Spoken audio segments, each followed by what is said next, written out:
Doctor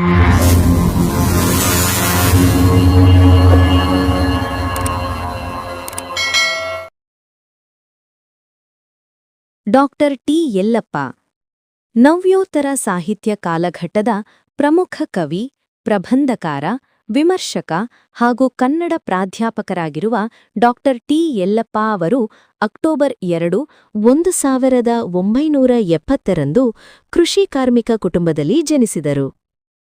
ಇವರು MA, MPhil, PhD ಪದವಿಗಳನ್ನು ಪಡೆದಿದ್ದಾರೆ. ಇವರ ತಂದೆ ತಾಯಪ್ಪ, ಇವರ ತಾಯಿ ಮುನಿಯಮ್ಮ. ಇವರ ಸ್ಥಳ ಬೆಂಗಳೂರು. ಇವರ ಕವನ ಸಂಕಲನಗಳು ಕಡಲಿಗೆ ಕಳಿಸಿದ ದೀಪ, ಚಿಟ್ಟೆ ಮತ್ತು ಜೀವಯಾನ, ನವಿಲಿಗೆ ಬಿದ್ದ ಕತ್ತಲ ಕನಸು, ಕಣ್ಣಪಾಪೆಯ ಬೆಳಕು. ಪ್ರಶಸ್ತಿಗಳು: ಇವರಿಗೆ ಕರ್ನಾಟಕ ಸಾಹಿತ್ಯ ಅಕಾಡೆಮಿ ಪ್ರಶಸ್ತಿ, ಡಾಕ್ಟರ್ ಜಿಎಸ್ ಶಿವರುದ್ರಪ್ಪ ಪ್ರಶಸ್ತಿ, ಕಣವಿ ಕಾವ್ಯ ಪ್ರಶಸ್ತಿ, ವೀಚಿ ಕಾವ್ಯ ಪ್ರಶಸ್ತಿ, ವರ್ಧಮಾನ ಕಾವ್ಯ ಪ್ರಶಸ್ತಿ, ಮುದ್ದಣ ಕಾವ್ಯ ಪ್ರಶಸ್ತಿ, ಡಾಕ್ಟರ್ ಸಿದ್ಧಲಿಂಗಯ್ಯ ಕಾವ್ಯ ಪ್ರಶಸ್ತಿ, ಮುಳ್ಳೂರು ನಾಗರಾಜ ಕಾವ್ಯ ಪ್ರಶಸ್ತಿ ಮುಂತಾದ ಪ್ರಶಸ್ತಿ ಪುರಸ್ಕಾರಗಳು ಲಭಿಸಿವೆ. ಇವರ ಕವಿತೆಗಳು ಪ್ರೌಢಶಾಲೆ, ಪಿಯುಸಿ ಹಾಗೂ ನಾಡಿನ ಬಹುತೇಕ ವಿಶ್ವವಿದ್ಯಾಲಯದ ಪದವಿಗಳಿಗೆ ಪಠ್ಯವಾಗಿವೆ. 500ಕ್ಕೂ ಹೆಚ್ಚು ಲೇಖನಗಳು ನಾಡಿನ ವಿವಿಧ ಪತ್ರಿಕೆ, ನಿಯತಕಾಲಿಕೆಗಳಲ್ಲಿ ಪ್ರಕಟಗೊಂಡಿವೆ.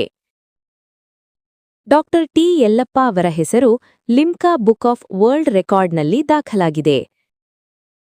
ಇವರ ಕವಿತೆಗಳು ಆಂಕ್ಲೆಟ್ಸ್ ಎಂಬ ಹೆಸರಿನಲ್ಲಿ ಆಂಗ್ಲ ಭಾಷೆಗೆ ಅನುವಾದಗೊಂಡಿವೆ. ಅನೇಕ ಕವಿತೆಗಳು ತಮಿಳು, ತೆಲುಗು, ಹಿಂದಿ, ಉರ್ದು ಭಾಷೆಗಳಿಗೂ ಅನುವಾದಗೊಂಡಿವೆ. ಇವರು ಹಲವಾರು ರಾಜ್ಯ, ರಾಷ್ಟ್ರ, ಅಂತಾರಾಷ್ಟ್ರೀಯ ಕವಿಗೋಷ್ಠಿಗಳಲ್ಲಿ ಕವಿತಾ ವಾಚನ ಮಾಡಿದ್ದಾರೆ.